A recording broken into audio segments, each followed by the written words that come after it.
What's going on, guys? This is Rob, and we are back with Dr. Doom, and this comic is amazing.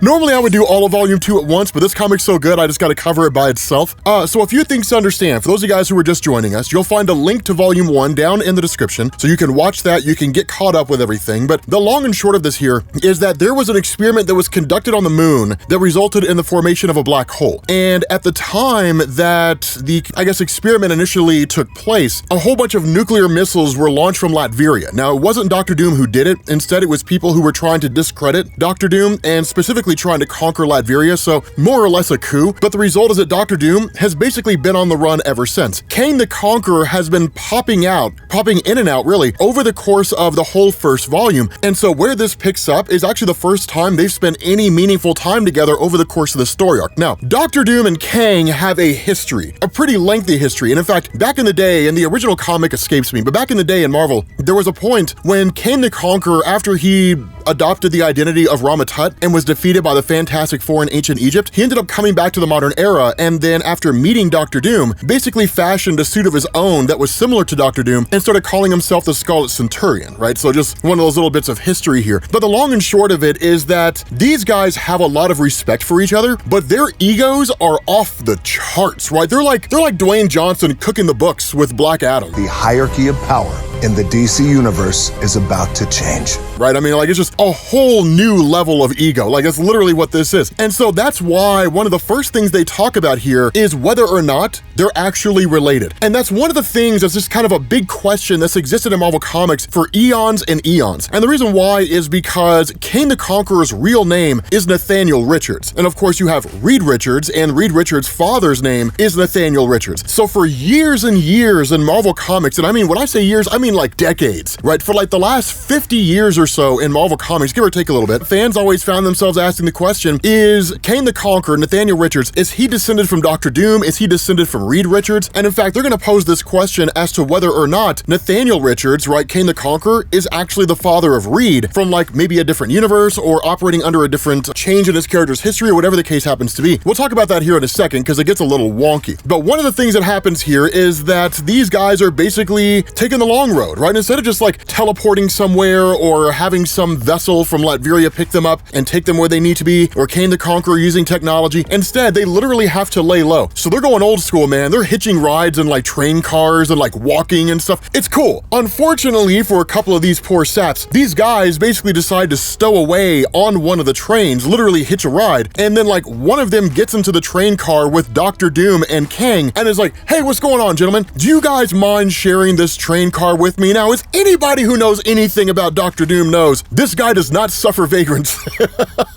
So they blast him out of the train car and send that guy flying to his doom, right? After that, it picks up with the two of them just kind of there at like a campfire, right? And again, that's kind of how this conversation continues on. That what ends up happening is Dr. Doom even goes as far as to say, I've heard rumors that you're Reed Richards' father. And the response of Kang is, I've heard that too, but he looks nothing like me. Now, the reason why this is being thrown out here is because this goes back to Jonathan Hickman's Fantastic Four, which we need to continue because if anything, after after where we stopped, it's just a handful of like small ancillary stories, right? Just like one-shots and little mini-series, and it's Jonathan Hickman just kind of cleaning things up. So it's not essential by any standard of measurement, but it would be fun to go back, right? Because we still have Franklin Richards from the future who's currently in the present day doing his thing and crazy levels of reality warping and so on and so forth. Plus there's the ultimate fate of Ben Grimm, which is kind of screwed up. But the thing about this is that when Jonathan Hickman wrote the Fantastic Four, and specifically when we got what was called the Big Hunt, so all these different variants of Nathaniel Richards, Reed's father, across the multiverse, all facing off against each other and jumping in and out of different universes, right? Age of Ultron, Days of Future Past, different things like that. That one of the big theories that rose to prominence during that time is that because Reed Richards' father's name is Nathaniel Richards, you had the Great Hunt, you have variants of Nathaniel, that they all end up becoming basically versions of Kang. And so that's where that theory came from initially, or really gained the most traction, I should say, is that Kang is potentially the father of Reed. So again, it's one of these really interesting things because when you're talking about a guy like Kang who does time travel, while he has had a lot of identities over the years, the reality of this is that Kang has actually forgotten a lot of the things that he's done over the course of his existence, right? A really good example of this, if you want to put this to the test, tell me what was on the wall on the left-hand side in your 3rd grade class. What did your teacher have written on the wall? What was the name of your 3rd grade teacher? And that's what you're talking about here, right? Kang the Conqueror jumps in and out of different points in time all the time, right? And so because of that, it all just kind of turns into an amorphous blob of things he's done. But that's why you'll have comics where somebody will say, well, Kang, what about the time that you did this? And he won't know what they're talking about because he will have forgotten it. And so again, it's just one of those interesting things when it comes to his character's history. So that's why the theory still holds traction, and that's why it's entirely true. But of course, following this, it's also Kang basically telling Doom, I'm not your father. And the response of Doom is, I know you're not.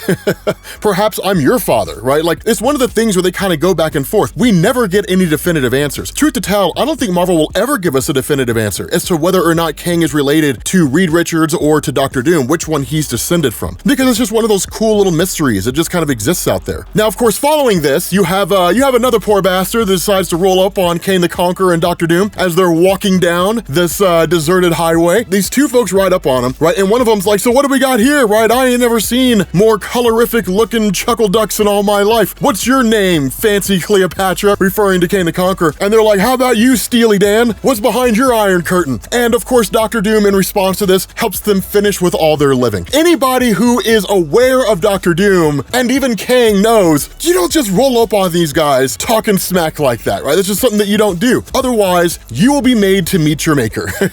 And that's literally it. But one of the coolest things about this is one of the reasons why I love this comic so much. One of the coolest things about this is that, again, there's a lot of respect between the two. Depending on the story arc, they're mortal enemies. But the reality here is that the intelligence of Dr. Doom can never be underestimated by anybody. Even Reed Richards and people like Valeria Richards, the daughter of Reed, who's every bit as smart as Dr. Doom and Reed himself. People like Moon Girl, who's that intelligent, or even Adam Brashear, who's as intelligent, right? At least that's what this story solidified. They all basically go to Dr. Doom in some capacity as the guy that can answer questions that they have that they simply can't find answers to on their own. He's wildly intelligent. And that's one of the reasons that his character, even alongside Kang, is so cool, because even Kang himself recognizes the intelligence of Dr. Doom and the reason why that needs to be respected. But Dr. Doom also respects Kang because between the two of them, they have an unwillingness to be defeated, to defy all the odds and to ensure they come out on top. More so than that, what Dr. Doom respects above all is, one, a person's intelligence and a person's fortitude. How hard are you willing to work to get what you want? Do you take the easy road or do you take the hard road? Even if the hard road doesn't need to be taken, do you take it anyway for no other reason than the fact that it'll make you more well-rounded and make you better? And Kang the Conqueror is very much the guy who will take the hard road. Everything he has, he worked for, with the exception of the time travel device. He stole that. I mean, truth to tell, let's be honest with ourselves, right? It was literally Dr. Doom's time platform in the 30th century, and Kang just took it, right? But outside of that,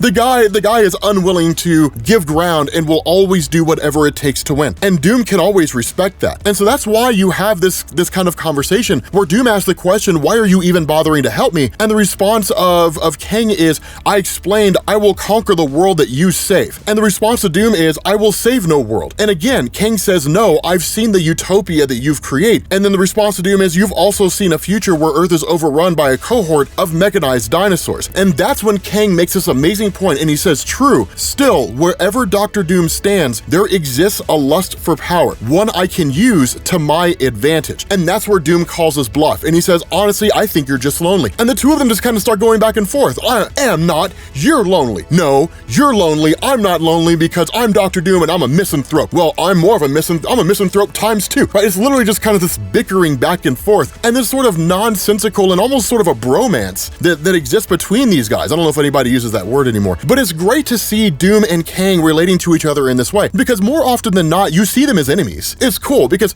literally after they share this laugh together, the response of Doom is, I will destroy you, Kang, and the response of Kang is, I'll destroy you first, Victor, right? So it's just one of those cool little moments that goes on there. Now, having said that, once they make their way to Texas, what ends up going on here is Dr. Doom has what he calls an ace in the hole, in the sense that he was able to kind of contact people through a kind of underground network and say, like, I need something delivered to me at this location. So at this point, they're literally just biding time and waiting, when out of nowhere, they're met by the arrival of Paladin with a minigun. who literally just starts spraying the whole place down.